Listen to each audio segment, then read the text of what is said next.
اس رب کی دیکھیں نا، انسان پر اگر کوئی شخص نیکی کر دیتا ہے، احسان کر دیتا ہے، تو انسان اس کے سامنے پھر گردن نہیں اٹھا سکتا، یار یہ میرے مشکل وقت کا دوست ہے، اس نے میرے ساتھ نیکی کی ہے، کبھی بھی گردن نہیں اٹھائے گا، جھکا کے رکھے گا۔ تو اگر عام کوئی نیکی کر دے تو اس کے سامنے انسان کبھی گردن نہیں اٹھاتا، تو جو رب ساری نعمتیں عطا فرمائے، جو کہے کہ تیری تخلیق میں نے کی، تجھ سے پہلوں کو بھی پیدا میں نے کیا، تیرے لیے زمین کا بچھونا بھی میں نے بچھایا، آسمان کی چھت بھی میں نے لگائی، تیرے لیے زمین سے ساری اناج کو، پھل کو، کھیتیوں کو نکالا بھی تیرے لیے، اب تو اس طرح کر کہ تو میری عبادت کر، تو میری بارگاہ میں جھک جا۔ بہت سارے نشے لوگوں کو لگے ہوئے ہوتے ہیں، ہر آدمی کوئی نہ کوئی نشہ کرتا ہے، کوئی دولت کا کرتا ہے، کوئی شہرت کا کرتا ہے، کوئی اپنی تعریف کا نشہ کرتا ہے، دو چار لوگوں سے تعریف سن کے مطمئن ہو جاتا ہے۔ ناراض تو نہیں ہو گیا اس جملے سے؟ آپ کرتے ہیں لوگ دولت کا نشہ بھی، یہ جب نقصان ہوتا ہے تو بندے بیمار نہیں ہو جاتے؟ پیسے ڈوب جاتے ہیں تو لوگ بیمار نہیں ہو جاتے؟ تو اس کا مطلب یہ ہوتا ہے کہ نشہ ٹوٹ گیا ہے۔ اب بہک ہوئے ہیں نا تھوڑے سے تو کانپتے ہیں، تڑپتے ہیں، پریشان۔ نشہ ہی اسی طرح ہی کرتا ہے نا، نہیں ملتا تو پریشان ہوتا ہے۔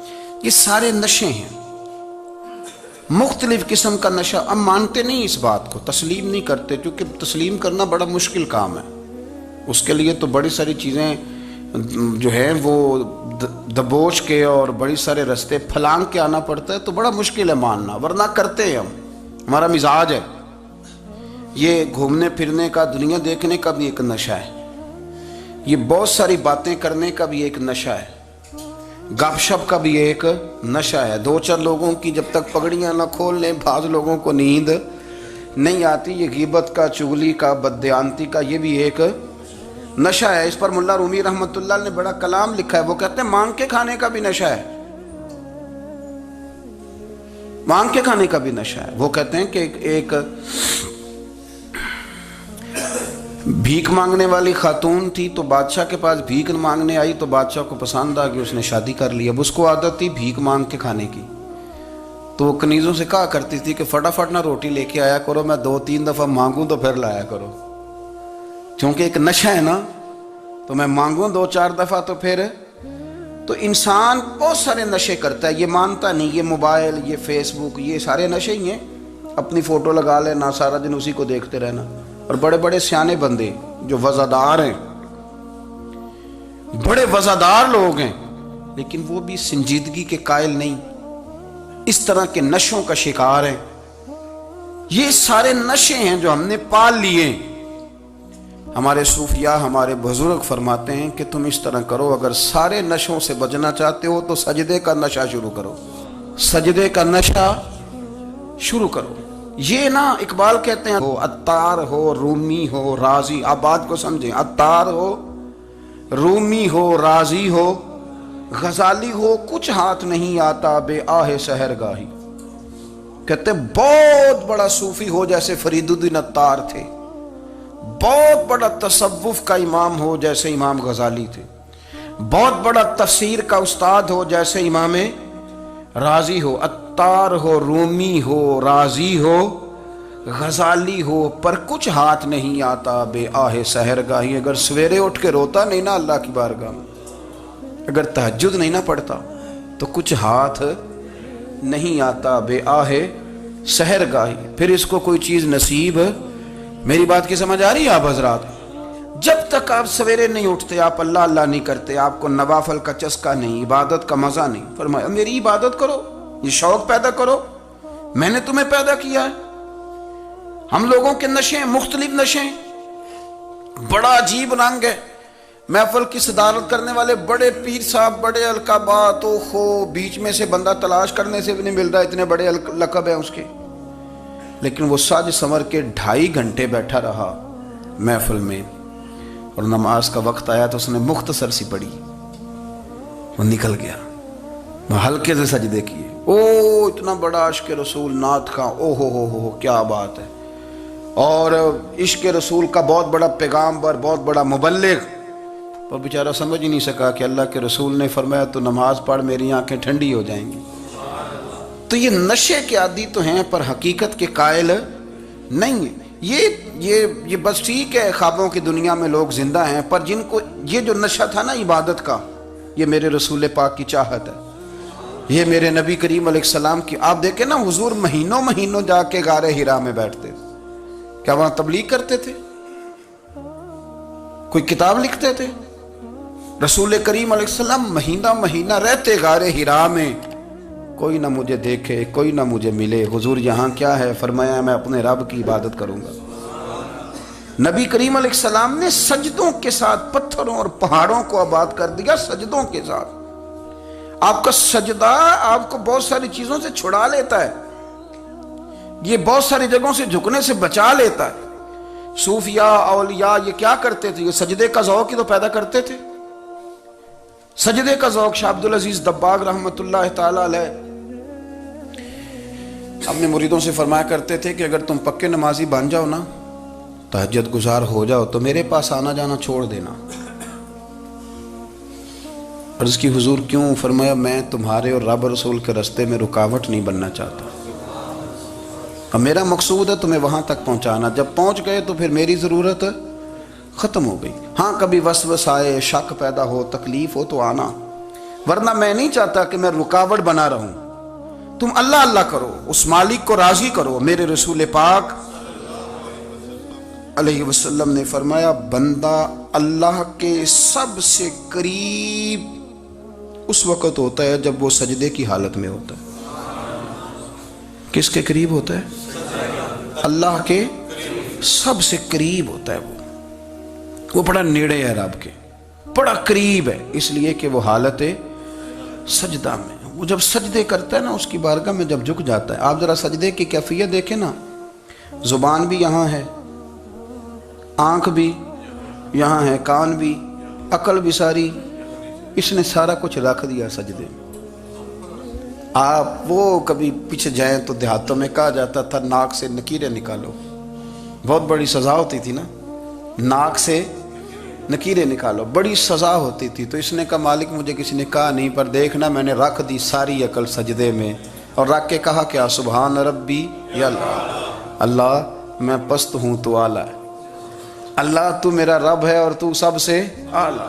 اتنا. اور فرمایا جب یہ اس کیفیت میں ہوتا ہے تو پھر یہ اپنے رب کے قریب ہوتا ہے. کثرت عبادت، نوافل. ہمارے ہاں عمرے کی قرآن اندازی محفلوں پہ ہونے لگ گئی ہے، حالانکہ حدیث سے ثابت نہیں. میں دوستوں سے کہتا ہوں جائز ہے، کرنی چاہیے. عمرے کی قرآن اندازی جائز ہے، پر کسی حدیث میں نہیں آئی کہ قرآن اندازی کرو عمرہ کرو. حدیث میں قرآن اندازی یہ آئی ہے کہ نبی پاک علیہ السلام نے فرمایا تمہیں پتہ چل جائے نا پہلی صف کا ثواب کتنا ہے، تم قرآن اندازی کرو. عمرے کی قرآن اندازی کا تو پوسٹر چھپتا ہے، تو یہ والی قرآن اندازی کب ہونی ہے؟ ہونی چاہیے کہ نہیں؟ حضور نے فرمایا تمہیں پتہ چلے کہ اس کا ثواب کتنا، تو تم قرآن اندازی کرو، تم قرآن ڈالو. جب آپ نماز پڑھ رہے ہوتے ہیں، جب آپ کا مصلی آباد ہوتا ہے. صلاح الدین ایوبی ایک بزرگ سے ملاقات ہو گئی، بیت المقدس پر قبضہ تھا عیسائیوں کا. تو صلاح الدین بڑے پریشان تھے. بابا جی کہنے لگے پتر کیا ہوا؟ کہنے لگے حضور پتہ چلا ہے دشمن کے 2 بحری بیڑے اسلحہ لے کے آ رہے ہیں. مسلمان پہلے ہی کمزور ہیں، اور اب اگر 2 بحری بیڑے اور آ گئے تو حضور مسئلہ بن جائے گا. تو میں پریشان ہوں کہ کس طرح یہ کم مسئلے والی ہماری فوج ہے کیسے مقابلہ کرے گی. تو بابا جی کہنے لگے پتر اس طرح کرنا، آج رات تو بھی دعا کرنا اور میں بھی کروں گا. تو بھی دعا کرنا، آپ ناراض نہ ہونا. ہم تو پیروں والے ہیں، ہم تو پیروں کے نوکر غلام ہیں، ہمارا تو گزارا ہی نہیں، ہمیں تو ملتا ہے سارا کچھ وہاں سے. پر میرا سوال یہ ہے کہ تعویذ لینے جاتے ہو نفل کیوں نہیں پڑھتے؟ رات اللہ اللہ کیوں نہیں کرتے؟ یہ بھی تو ہمارے بزرگوں کا ہی طریقہ ہے، انہوں نے تو ہمیں سکھایا ہے. صلاح الدین ایوبی سے بزرگوں نے کہا کہ رات آج نا اللہ اللہ کرنا، تو میں تیرے لیے دعا کروں گا، تو بھی دعا کرنا. تو بندہ جب دکھی ہوتا ہے تو سجدہ کرتا ہے تو پھر ہی تو مصلی بھیگ جاتا ہے، پھر ہی تو مزہ آتا ہے. سکھی بندہ تو کعبے جا کے نہیں روتا. دکھی تھے، تکلیف تھی، تو سر رکھا سجدے میں تو تڑپ گئے. اور وہ بابا جی کہتے ہیں میں مسجد آیا تو صلاح الدین چیخیں مار کے رو رہا تھا. اور کہہ رہا تھا مالک میں کوئی اپنی شان کے لیے تو نہیں نہ لڑ رہا، اللہ کو میں کوئی قبضوں کے لیے تو نہیں لڑ رہا، مالک تیرے لیے لڑ رہا ہوں، مجھے بے آبرو نہ کرنا، میری مدد فرمانا۔ کہتے ہیں میں آیا تھا کہ مسجد میں دعا کروں گا، پر صلاح الدین ایوبی کو روتے دیکھا تو میں لوٹ گیا۔ تو سویرے صلاح الدین ملے تو بڑے خوش تھے۔ میں نے کہا پتر کیا ہوا؟ کہنے لگے حضور وہ بحری بیڑے دو آ رہے تھے نا اسلحہ لے کے، دونوں ڈوب گئے پانی میں ڈوب گئے۔ تو بابا جی کہنے لگے صلاح الدین وہ پانی میں نہیں ڈوبے، وہ تیرے آنسوؤں میں ڈوب گئے، وہ غرق ہو گئے، وہ جو تو نے مسلح بات کیا تو وہ تیرے آنسوؤں میں ڈوب گئے، وہ غرق ہو گئے، وہ تباہ، اتنے قیمتی تھے تیرے آنسو کے بہا لے گئے دشمن کے بحری بیڑوں کو۔ میرے بھائی ٹھیک ہو گیا جی، میرے عزیز سمجھ لیں اس بات کو ہمیشہ کے لیے، اور اس پر غور کر لیں اچھے طریقے سے کہ میرے رسول کریم سید عالم صلی اللہ علیہ وسلم نے نا ہماری توجہ دلائی، حضور نے ہمیں بتلایا، ہمارا ذوق بڑھایا عبادت کی طرف۔ ایک صحابی تھے حضرت ابو فاطمہ رضی اللہ تعالیٰ عنہ، یہ ترمذی شریف کی حدیث ہے۔ نبی پاک علیہ السلام نے فرمایا ابو فاطمہ قیامت کے دن مجھ سے جلدی ملنا چاہتے ہو کہ دیر کے ساتھ؟ تو کہنے لگے حضور کون ہوگا جو دیر سے ملنا چاہے گا، ہم نے تو جان دے دی وعدہ دیدار پر۔ اعلیٰ حضرت فرماتے ہیں جان دے دی وعدہ اور نقد اپنا دام ہو ہی جائے گا۔ مجھے لگتا ہے کہ یہ سودا نقد و نقد ہو جانا ہے، چونکہ ہم نے جان دے دی وعدہ دیدار پر۔ آپ نے وعدہ کیا تھا کہ مریں گے تو پھر زیارت ہوگی، تو مر گئے ہم زیارت کی خاطر۔ جان دے دی وعدہ دیدار پر تو نقد اپنا دام ہو ہی جائے گا۔ اے رضا ہر کام کا ایک وقت ہے، دل کو بھی آرام ہو ہی جائے گا۔ تو حضرت ابو فاطمہ رضی اللہ تعالیٰ عنہ سے نبی پاک صلی اللہ علیہ وسلم نے فرمایا جلدی ملنا چاہتے ہو کہ دیر سے؟ عرض کی حضور فٹافٹ ملنا ہے، میں نے قیامت کے دن آپ سے جلدی ملنا ہے۔ تو نبی پاک علیہ السلام نے فرمایا پھر اس طرح کرنا، دنیا میں رہ کے سجدے زیادہ کرنا، پھر سجدے زیادہ کرنا، قیامت میں ملاقات جلدی ہو جائے گی، قرب ملے گا تمہیں۔ اپنے بچوں کے اندر دیکھیں نا، ہم شوق پیدا کرتے ہیں، ہمیں صحیح لفظ نہیں بولنے آتے پر ہم بچوں میں شوق پیدا کرتے ہیں کہ پتر ڈاکٹر بن جائے گا تو بڑا نفع کرے گا، تو لوگوں کی خدمت کرے گا، ملک و ملت کی خدمت کرے گا، تیرے ابا کا نام روشن ہوگا، تیرے دادا کی تعریفیں ہوں گی۔ ہم یہ ذوق پیدا کرتے ہیں، ہم اپنے نوجوانوں کے اندر یہ فکر پیدا کرتے ہیں، انہیں ہم سمجھاتے ہیں کہ میاں جب تم پڑھو گے محنت کرو گے تو فلاں آدمی کی طرح تمہارا نام ہوگا۔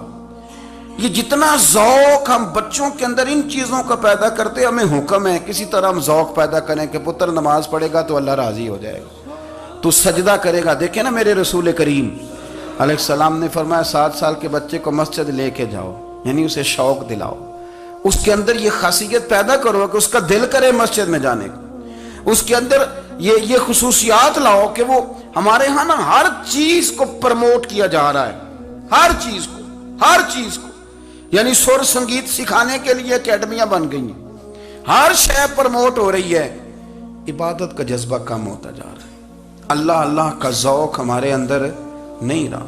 اور اتنا مشکل ہم نے اپنے لیے بنا لیا ہے کہ وہ بندہ جو بڑی زبردست مذہبی گفتگو کر رہا تھا اور تگڑی بات کر رہا تھا، کیا بات ہے، لیکن نماز کے بارے میں کمزوری دکھا جاتا ہے، نوافل کے بارے میں وہ چپکے سے نکل جاتا ہے۔ امام احمد بن حنبل رحمۃ اللہ تعالی علیہ،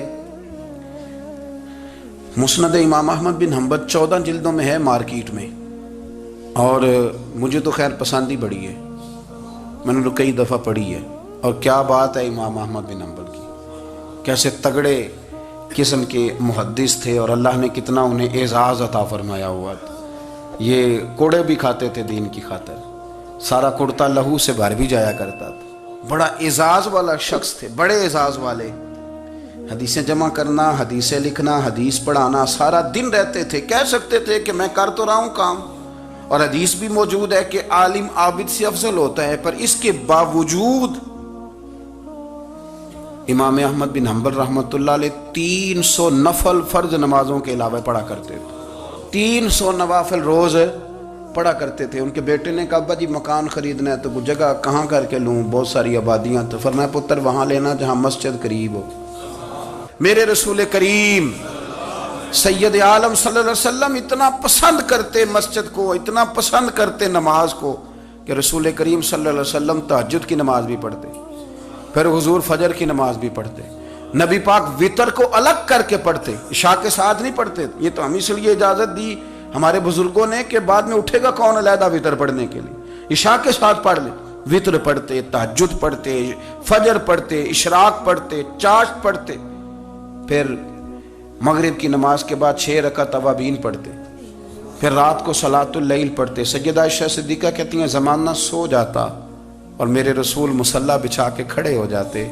او یار، کھیتی باڑی کر کے نہیں، محنت مزدوری کر کے نہیں، جناب عائشہ کہتی ہیں میں یہ بھی دیکھتی کہ حضور ایک آیت شروع کرتے تو ساری رات اسی کو پڑھتے، اور میری نظر جاتی تو قدم مبارک پہ ورم آ جاتا۔ یار نماز پڑھ پڑھ کے، اتنی مشقت کر کے، اتنی جد و جہد کر کے ورم آ گیا، یا رسول اللہ اتنی محنت کیوں کرتے ہو؟ فرمایا افلا اکون عبدا شکورا، کیا میں اپنے رب کا شکر گزار بندہ نہ بنوں؟ صحابہ کا ذوق عبادتوں کا، ریاضتوں کا، تلاوتوں کا، طبیعت ہے ان کی، وہ ایک دوسرے کو، حضرت مولا علی شیر خدا کرم اللہ تعالی وجہہ الکریم کے زمانے میں روم کے بادشاہ نے کہا یار یہ مسلمانوں کا پتہ تو کرو، یہ آخر کیوں اتنے زیادہ مجاہد ہیں؟ اس زمانے میں جاسوس بھیجنے کا مزاج تھا، اب تو جاسوس پکڑا جاتا ہے، اب تو جاسوس، اور جاسوسی کا شوق ویسے آج بھی ہے۔ عرض کروں تھوڑی سی بات اس عنوان سے، پتہ کیا ہمارا مسئلہ ہے؟ ہم جہاں جاتے ہیں نا وہاں تھوڑی خوشبو سونگنے کی کوشش کرتے ہیں، وہ کیا ہے تو یہ کیا ہے تو ادھر کیا ہے تو تھوڑا سا ادھر کیا ہے۔ میرے رسول پاک پڑھیے درود شریف، سارے پڑھیے ذرا زور سے، صلی اللہ تعالی۔ نبی پاک علیہ السلام نے فرمایا جاسوسی نہ کرنا ورنہ تم بندوں کو خراب کر دو گے، اور فرمایا اس طرح نہ ہو کہ تم کسی کے آپ کھول نہ نکلو تو تمہارے پہلے کھول جائیں۔ یہ جو ذوق ہے نا یہ ختم کریں، چھوڑیں، مطلب آپ کس چکر میں پڑے ہوئے ہیں؟ اتنی زیادہ توجہ کرنے کی کیا ضرورت ہے؟ نے کام سے کام رکھیں، اس میں بندہ تھوڑا سا نا آسان رہتا ہے۔ یہ جو بہت زیادہ ٹٹولنے والے لوگ ہوتے ہیں نا وہ بےچارے پھر عمر ٹٹولتے ہی گزار دیتے ہیں، اس لیے کہ مزاج ہی بہت پکا ہے، بوری کا منہ کھول کے اندر تک ہاتھ ڈالنا، تو پھر کئی دفعہ سامنے سے بچھو بھی لڑ جاتا ہے، خرابی ہوتی ہے۔ تو جاسوسی کی جاتی تھی، اس نے بھی جاسوس بھیجے، کیونکہ قبیلوں کے لوگ تھے، کچھ مسلم کچھ کافر، پہچانے نہیں جاتے تھے لوگ، تو کچھ لوگ اس نے بھیجے، انہوں نے آ کے نا تحقیق کی، ریسرچ کری کہ آخر ماجرا کیا ہے، تو واپس جا کے انہوں نے رپورٹ دی نا روم کے بادشاہ کو۔ اس رپورٹ کا ایک جملہ بڑا شاندار ہے، وہ کہنے لگا بادشاہ ہمیں مسلمانوں کی کوئی سمجھ نہیں آئی، ہمیں کوئی سمجھ نہیں آئی۔ انہوں نے کہا بھی کیوں نہیں سمجھ آئی؟ کہنے لگے یار عجیب بندے ہیں، جب رات مصلے پہ بیٹھتے ہیں تو یوں لگتا ہے ان کا دنیا سے رشتہ ہی کوئی نہیں، کوئی کسی کو نہیں جانتا، کوئی اپنے دکھ سنا کے رو رہا ہے، کوئی اپنی بات کر کے رو رہا ہے، لگتا ہے کہ ان کا کوئی رشتہ ہے ہی نہیں جب مصلے پہ بیٹھتے ہیں۔ اور فرمایا جب سویرے یہ جہاد کرنے نکلتے ہیں تو لگتا ہے ان سے زیادہ دلیر ہی کوئی نہیں، حالانکہ جو مصلوں پہ رونے دھونے کے لوگ ہوتے ہیں وہ کئی دفعہ جہاد میں کام نہیں کرتے، لیکن عجیب لوگ ہیں کہ رات کے راہب ہیں، دن کے مجاہد ہیں، کوئی سمجھ نہیں آتی۔ میرے عزیز، ان لوگوں نے مصلی آباد کر کے رکھا، تلاوتیں ان کا ذوق رہی، منظر روز پڑھنا، اسباق پڑھنا، وظائف پڑھنا، یہ ان کا ذوق رہا۔ اعلیٰ حضرت بریلوی رحمت اللہ نے 1000 کتاب لکھی ہے، لیکن الوظیفۃ الکریمہ کے نام سے جو وہ صبح و شام وظائف پڑھتے تھے وہ الگ انہوں نے ان کو بیان کیا، پابندی کے ساتھ اپنی اللہ اللہ کرتے تھے۔ شیخ شہاب الدین سہروردی رحمت اللہ علیہ، اس پر ایک بندے نے اعتراض کیا، اس نے کہا جی آپ کس قسم کے صوفی ہیں، مرید بیٹھے ہیں اور آپ وہاں نفل پڑھ رہے ہیں؟ یہ بھی بڑا مسئلہ ہوتا ہے نا، جو بندہ ملنے آتا ہے وہ اپنے ٹائم کے حساب سے آتا ہے، اور پھر اس کا یہ بھی خیال ہوتا ہے کہ پیر صاحب جو ہیں وہ چونکہ درویش ہیں تو نہ انہیں روٹی کھانی چاہیے نہ سونا چاہیے، چونکہ وہ درویش ہیں، اور ہم چونکہ درویشوں کے ماننے والے ہیں لہذا ہمارا یہ طریقہ ہونا چاہیے کہ جیسے ہم کہیں درویش ویسے ہی کر جائے، حالانکہ جس کو آپ درویش کہیں گے آپ اس کی مانیں گے، آپ منوائیں گے نہیں، تو ہمارا مزاج ہوتا ہے۔ شیخ شہاب الدین پر لوگوں نے اعتراض کی، حضور لوگ ملنے آئے ہیں، زیارت کرنے آئے ہیں، بندے دعا کرانے آئے ہیں، اللہ اللہ کرانے آئے، اور آپ نفل پڑھ رہے ہیں، کیا جملہ ہے، کیا حسن ہے، کیا خوبصورتی ہے۔ فرمانے لگے رب رسول سے مانگنے کے لیے مصلی بچھایا ہے، اگر وہاں سے مانگوں گا نہیں تو تمہیں دوں گا کیا؟ پہلے مجھے کچھ لے تو لینے دو، اگر میرے پلے کچھ ہے ہوگی تو آگے دوں گا نا، تو میں مانگنے گیا تھا کہ یا اللہ دے، تیرے بندے لینے آئے، دے تو میں کچھ لوں گا تو آگے دوں گا نا۔ لیکن ہمارا یہ سٹیٹس، یہ مزاج، یہ شعور نہیں ہے۔ گپیں، کہانیاں، داستانیں، گفتگو، خطابت، واز، کیا بات۔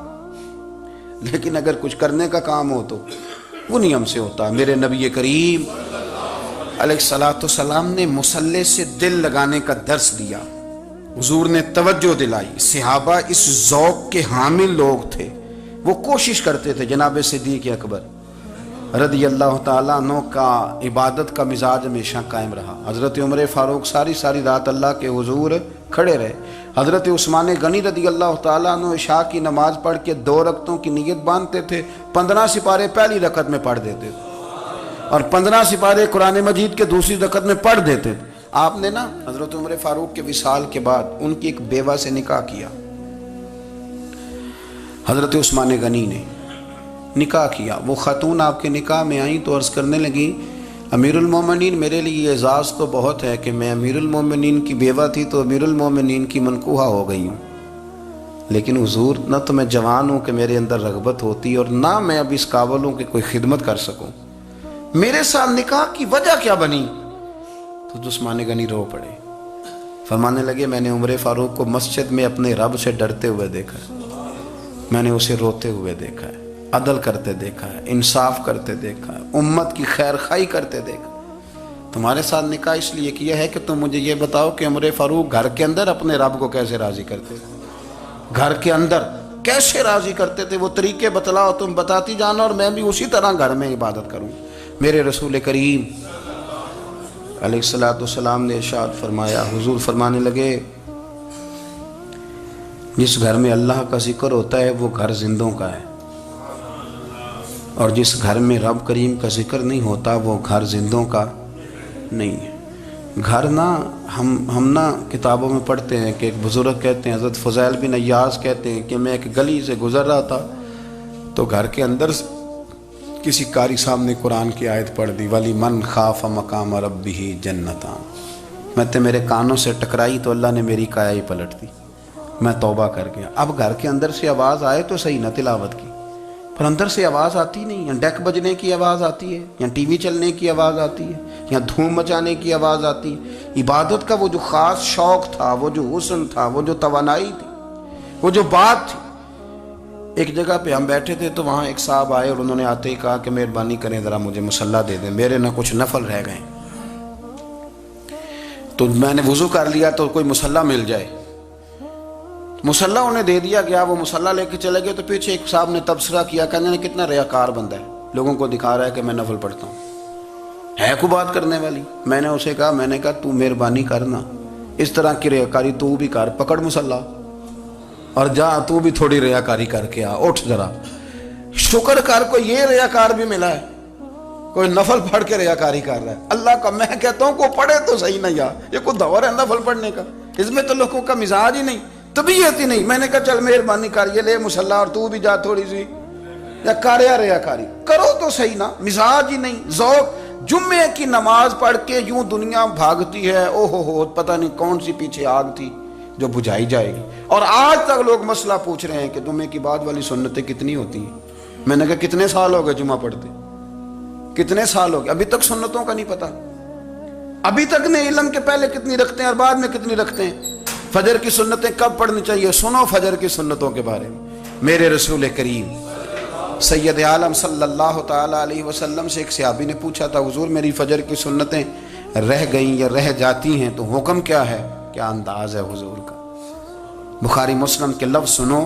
حضور سید عالم صلی اللہ علیہ وسلم فرمانے لگے، اس نے کیا پوچھا تھا، حضور جواب کیا دیتے ہیں؟ فرمایا فجر کی سنتیں کبھی نہ چھوڑنا، فجر کی پہلی 2 سنتیں کبھی نہ چھوڑنا۔ یا رسول اللہ صلی اللہ تعالی علیہ وسلم میری رہ گئی ہیں، رہ جاتی ہیں، فرمایا فجر کی 2 سنتیں نہ چھوڑنا، فرمایا فجر کی پہلی 2 سنتیں مجھے دنیا اور دنیا کے اندر جو کچھ ہے وہ سب سے زیادہ پیاری ہے۔ فجر کی 2 سنتیں دنیا اور دنیا میں جو کچھ ہے مجھے وہ سب سے زیادہ پیاری ہیں، اس لیے فجر کی سنتیں نہ چھوڑنا۔ اپنا ذوق، اپنی طبیعت، ہم نے نا ذوق غلط بنا لیا ہے۔ اگر 20 بندے کہہ بھی دیں گے تو نے بڑی شاندار تلاوت کیا تو کیا اس سے بنے گا؟ 100 بندہ کہہ بھی دے تیری کیا بات ہے، کیا بات ہے نعت خاں کی، کیا بات ہے علامہ صاحب کی، پیر صاحب کی، پیر مہر علی شاہ صاحب رحمت اللہ علیہ، آپ تشریف فرما تھے تو آپ کے ایک ہی بیٹے بابو جی جن کو کہا جاتا ہے، جس دن صاحبزادے پیدا ہوئے تو خادم نہ وہاں سے نکلا، ان لوگوں کے شوق اور طرح کے تھے نا تو ان کی توجہ بھی اپنے شوق کی طرف رہتی، تو خادم نکلا اندر سے، پیر صاحب مبارک ہو، پیر صاحب مبارک ہو، پیر صاحب مبارک ہو، پیر صاحب مبارک ہو، شور کر رہے ہیں، تو پیر صاحب کو وجد ہو گیا، اللہ اکبر اللہ اکبر اللہ، وہ کیا ہوا، کس بات کی مبارک دے رہے ہو؟ عرض کی حضور اللہ نے بیٹا دیا ہے، تو آپ فرمانے لگے اچھا حضور آپ کیا ہوا، آپ تو پریشان ہو گئے، فرمانے لگے جب تو نے 3 دفعہ کہا نا مہر علی کو مبارک ہو تو میں سمجھا تھا شاید تجھے کسی نے بتا دیا ہے کہ مہر علی سے اللہ راضی ہو گیا، میں سمجھا تھا کہ شاید تو یہ خبر لے کے آیا ہے کہ کسی نے بتایا ہے کہ مجھے آج خبر ملی ہے کہ مہر علی سے رب اچھا پتر ہوا ہے، الحمدللہ اللہ کا شکر ہے، پر میرے لیے مبارک کا دن وہ ہوگا جب میرا رب کہے گا کہ میں مہر علی سے راضی ہوں، میرے محبوب کہیں گے کہ میں مہر علی سے، آپ بات کو سمجھیں، شوق ہی کسی اور طرف تھا، دل ہی کہیں اور لگا ہوا تھا، طبیعت ہی کہیں اور مائل تھی، کوئی وظیفہ پوچھتے تھے تو پڑھتے تھے وہ لوگ، کچھ اللہ اللہ انہیں بتائی جاتی تھی تو کرنے کا ذوق رکھتے تھے، طبیعت تھی، قائل تھے۔ حضرت ربیع کہتے ہیں میں بڑی دور سے سفر کر کے گیا حضرت اویس کرنی سے ملنے، بڑی دور سے، اور جب میں پہنچا تو فجر کا وقت تھا، تو حضرت اویس کرنی کو میں نے پا لیا، تو وہ نماز پڑھ کے نا قرآن شریف لے کے بیٹھ گئے، فرماتے ہیں اشراق چاشت کا وقت ہوا تو نفلوں کی نیت باندھ لی، محدث ابن الجوزی نے لکھا ہے، فرماتے ہیں پھر جب زوال کا وقت ہوا تو مسجد میں جھاڑو دینے لگ گئے، زور کی نماز پڑھ کے تو عصر کی تیاری تک وہ مسجد میں بیٹھے رہے، اور میرے نبی پاک علیہ السلام نے فرمایا جو نماز کے انتظار میں بیٹھا ہو وہ نماز ہی میں ہے، وہ نماز ہی میں ہے، فرمایا میری دنیا میری امت کی جو رہبانیت ہے نا وہ اتنی ہے کہ نماز کا انتظار کرے، اذان کے بعد نماز کا یہ راہب ہے، یہ اس وقت چھوڑ کے بیٹھے ہیں سارا کچھ، فرماتے ہیں عصر تک انہوں نے اللہ اللہ کی، پھر مغرب تک کی، عشاء کی نماز ہوئی تو نماز پڑھی تو وہ تھک گئے، اب مجھے وہ فارغ ہوں مصلی چھوڑے تو میں ملاقات کروں نا، یہ آپ حیران نہ ہو کہ اتنی دیر بندہ کیسے اللہ اللہ کر، ہم نے کی نہیں نا اس لیے ہم پریشان ہیں، جو عادی ہوتے ہیں وہ کر بھی لیتے ہیں، وہ یہ کام، میری بات کی سمجھ آ رہی ہے؟ جب جاتے ہو کسی دفتر میں تو 8 گھنٹے کھڑے رہ لیتے ہو نا، مجبوری ہوتی ہے تو کھڑے رہا جا سکتا ہے، پاسپورٹ کے دفتر بولیے، امیگریشن کی لائنوں میں، اور میں نے تو ایمبیسیوں میں بندے 12 گھنٹے پہلے جا کے کھڑے دیکھے، رہ لیتے ہیں کھڑے، تو اگر ان کاموں کے لیے رہا جاتا ہے تو اللہ رسول کے لیے بھی کھڑے رہا جا سکتا ہے۔ تو فرمانے لگے کہ جب عشاء کی نماز کے بعد آخری انسان تھے، تھک گئے، نیند کا غلبہ ہوا تو تھوڑی ایسے آنکھ بند ہوئی تو کھلی تو رونے لگے، حضرت ویسے کرنی، رو کے کہنے لگے مالک مجھے غافل تو نہ کر، ابھی میں نے کیا بھی کچھ نہیں، دن ختم ہو گیا، کوئی نفل نہیں، کوئی اللہ اللہ نہیں، اللہ مجھے غافل نہ کر، میری مدد فرما۔ فرماتے ہیں جب وہ روئے تو میرے ساتھ جو شخص تھا میں نے کہا اٹھو چلیں، کہنے لگا حضور ملنا نہیں، فرمایا جو میں لینے آیا تھا وہ مجھے مل گیا ہے، جو میں ان سے سیکھنے آیا تھا وہ مجھے نصیب ہو گیا، اب اور میں نے کیا لینا، ختم ہو گئی بات، اٹھو چلیں۔